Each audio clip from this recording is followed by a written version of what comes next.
দুঃখের বিষয় হলো তারা যখন সমস্যায় পড়তো আমার কাছে এসে আলোচনা করতো। এখন যেহেতু ভালো অবস্থানে আছে, এখন আমার সাথে আলোচনা করা প্রয়োজন মনে করে না। গত 2.5 বছরে আমার সাথে তাদের কারোর সাথে কোনো কথাই হয় নাই। সুতরাং এই ধরনের একটা বেইজ্জতি করে নিজকে বিলীন করে দেব একদম মুক্তিযুদ্ধ হিসাবে, এটা হতে পারে না। জামায়াতের সাথে সমঝোতা করার মূল লক্ষ্যটা হচ্ছে, আমরা চাই সন্ত্রাসমুক্ত বাংলাদেশ, চাঁদাবাজ মুক্ত বাংলাদেশ, দুর্নীতিমুক্ত বাংলাদেশ, সকলের জন্য সমান অধিকার। হিন্দু, মুসলমান, বৌদ্ধ, খ্রিস্টান সবাই মিলে এই দেশ গড়ে তুলবে। এখানে পুরানো বয়ান, মোদির বয়ান, অমিত শাহর বয়ান, মুক্তিযুদ্ধ ও মুক্তিযুদ্ধ, এটা বিভেদ সৃষ্টি করে বাংলাদেশকে এটা ধ্বংস করা হচ্ছিল। সুতরাং অনেকগুলি প্রোগ্রাম আছে যেটা আমাদের সাথে তাদের মিল রয়েছে। আপনি বাংলাদেশের একজন খ্যাতিমান মুক্তিযোদ্ধা এবং দেশের শীর্ষ রাজনীতিক, হঠাৎ করে জামাত জোটে যাওয়ার রহস্য কি? জামাত জোটে আমরা যাই নাই, এটা একটা নির্বাচনী সমঝোতা হয়েছে। আগে ছিল তারা 8 দল, পরে আমরা 2টা দল একসাথে হয়েছি। আমি আবারই বলি, এটা হলো নির্বাচনী একটা সমঝোতা। এটা আমরা কেউ কারো দলে বিলীন হয়ে যাই নাই, কেউ কারো মার্কা নিয়ে নির্বাচন করছে না।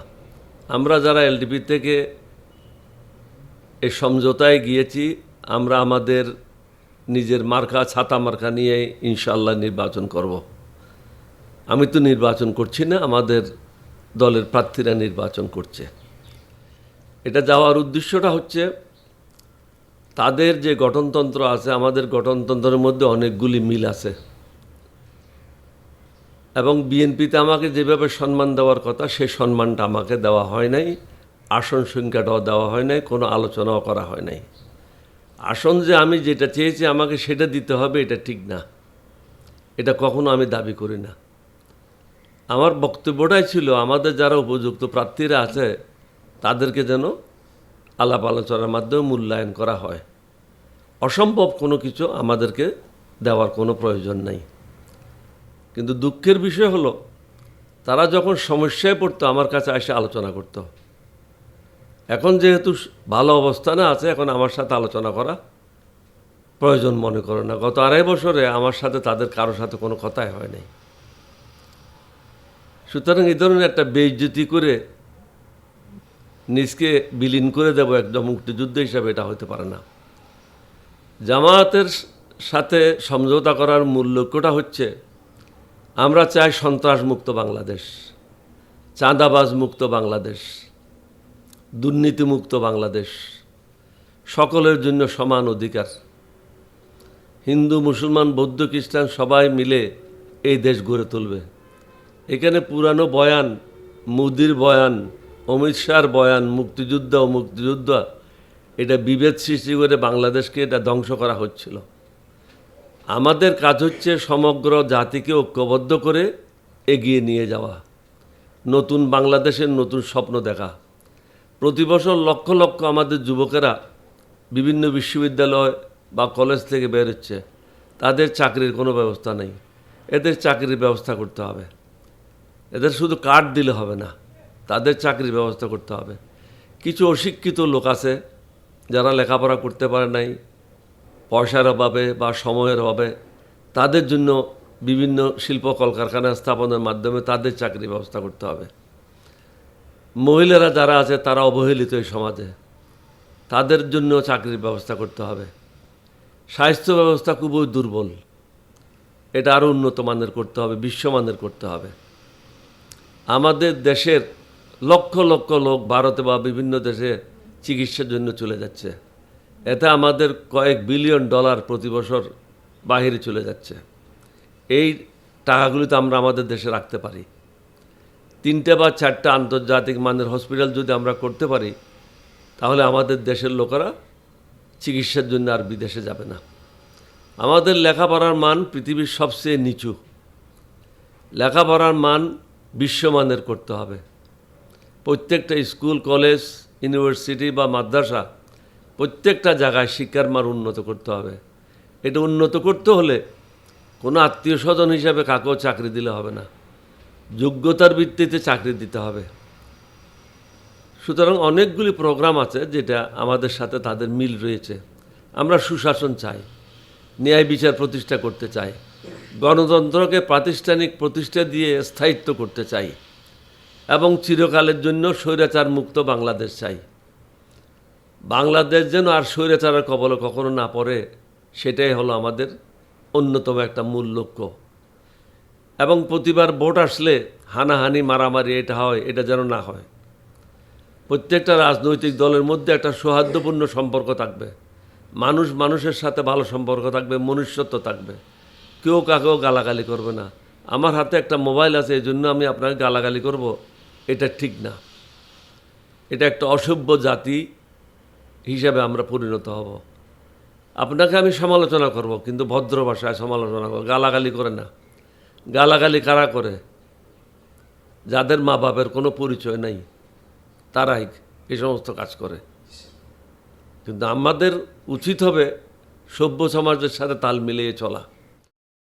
বাহিরে বিদেশে যদি আপনি যান, চিকিৎসা শাস্ত্রে প্রত্যেক দিন পরিবর্তন ঘটছে, কিন্তু আমাদের এখানে 30 বছর 40 বছর আগের দিনের চিকিৎসাগুলি চলছে। এটা দিয়ে এ দেশ চলবে না। প্রশাসনকে আরও গতিশীল করতে হবে। যারা মন্ত্রী হবে তাদেরকে শপথ নিতে হবে, প্রয়োজন বোধে কোরআন শরীফ দিয়ে শপথ নিতে হবে। সেনাবাহিনীতে, সশস্ত্র বাহিনীতে যারা চাকরি করে তারা কোরআন ধরে শপথ করে। তারপরেও হাসিনার সময় অনেকে হাসিনার দালাল হিসেবে কাজ করেছে। আমি মনে করি এখানে কোরআন ধরে শপথ করা উচিত। আমেরিকাতে আছে বাইবেল ধরে শপথ করে, আমরা কেন কোরআন ধরে শপথ করব না যে আমি দুর্নীতি করব না এবং আমি কাকেও দুর্নীতি করতে দেব না, কোনো ধরনের অসামাজিক কার্যকলাপে লিপ্ত হব না এবং কোনো ধরনের অন্যায় কাজে লিপ্ত হব না, বেআইনি কোনো কাজ করব না। এটা জামায়াতের মূলনীতির সাথে আমাদের মূলনীতির অনেকগুলি সামঞ্জস্য রয়েছে, যার কারণে আমরা মনে করি আমরা একসাথে যদি কাজ করি নতুন বাংলাদেশ বিনির্মাণে এটা সুবিধা হবে। আমি আবার বলি, আমরা কেউ কারোর মধ্যে বিলীন হয়ে যাই নাই। তাদের আদর্শ তারা ধারণ করে, আমাদের আদর্শ আমরা ধারণ করি। তাদের নিজের মার্কা রয়েছে, আমাদের মার্কা ছাতা মার্কা।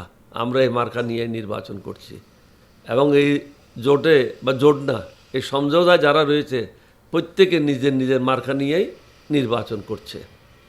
সুতরাং এটাতে কারো কোনো গাত্রদাহ হওয়ার কোনো কারণ নেই, যদি সে মোদির শিষ্য না হয়। জামাতের সঙ্গে জোট করায় মুক্তিযোদ্ধা হিসেবে আপনার কি মর্যাদাহানি হয়েছে? আমি কখনো মনে করি না, কারণ তারাও এই দেশের লোক, এই দেশের সন্তান। তারাও আল্লাহকে বিশ্বাস করে, আমিও আল্লাহকে বিশ্বাস করি। তারাও আদম সন্তান, আমিও আদম সন্তান। সুতরাং তাদের মধ্যে আমাদের মধ্যে কোনো ঝগড়া বা বিবাদ নাই। আমি মনে করি শুধু জামাত না, এখানে যে সমস্ত ধর্মের লোকেরা বসবাস করে আমরা সবাই একসাথে বসবাস করব। অতীতে আমরা সেভাবেই করেছি। আমার স্কুল লাইফে হিন্দু, মুসলমান, বৌদ্ধ, খ্রিস্টান আমরা একসাথে লেখাপড়া করেছি, একসাথে খেলাধুলা করেছি, একসাথে খাওয়া দাওয়া করেছি। এটা কেন থাকবে না? এটা যদি না থাকে, একে অপরের সাথে যে সম্পর্কটা গড়ে ওঠার কথা, সেই সম্পর্কটা গড়ে কখনো উঠবে না। একসাথে উঠা বসা করতে হবে, একসাথে চলাফেরা করতে হবে, তাহলে মনুষ্যত্বটা বিকাশ ঘটবে।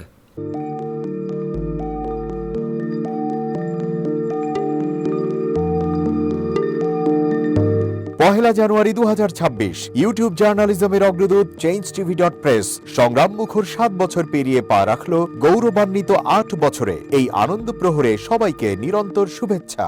আমি নিজেকে ধন্যবাদ মনে করি, আমি সৌভাগ্যবান। চেঞ্জ টিভির পক্ষ থেকে আমার সাক্ষাৎকার নেওয়ার জন্য তারা আসছেন এবং চেঞ্জ টিভি দীর্ঘ 8 বছর ধরে এই কাজগুলি করছে।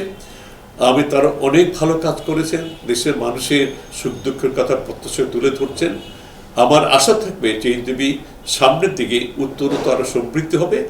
একটাই শুধু আমাদেরকে উপদেশ দিতে চায় তাদের কাছে, সেটা হচ্ছে সত্য কথাটা মানুষের সামনে তুলে ধরা, মানুষের ভিতরে কি চায় তাদেরটা তুলে ধরা, মানুষের প্রত্যাশা তুলে ধরা এবং মানুষের মধ্যে এই যে দেশাত্মবোধটা এবং সত্যবাদীটা, এটা জাগরণ করে চেঞ্জ টিভির সামনের দিকে এগিয়ে যাবে। এবং যারা দেশের কথা চিন্তা করে এবং দলমত নির্বিশেষে যে লোকগুলো আছে, তারা দেশের কথা চিন্তা করে দেশের উন্নয়নের কথা চিন্তা করে, কোনো পক্ষপাতিত্ব করে না, তাদের বক্তব্য দেশের মানুষের তুলে ধরা, এই কাজগুলি সামনে এগিয়ে নিয়ে যাবে, এটা আমাদের প্রত্যাশা। অনেক ধন্যবাদ আপনাদেরকে, দেশবাসীকে, দেশবাসী সবাইকে আমি ধন্যবাদ জানাচ্ছি। changeTV.press, এক ফোঁটা হলুদ নেই।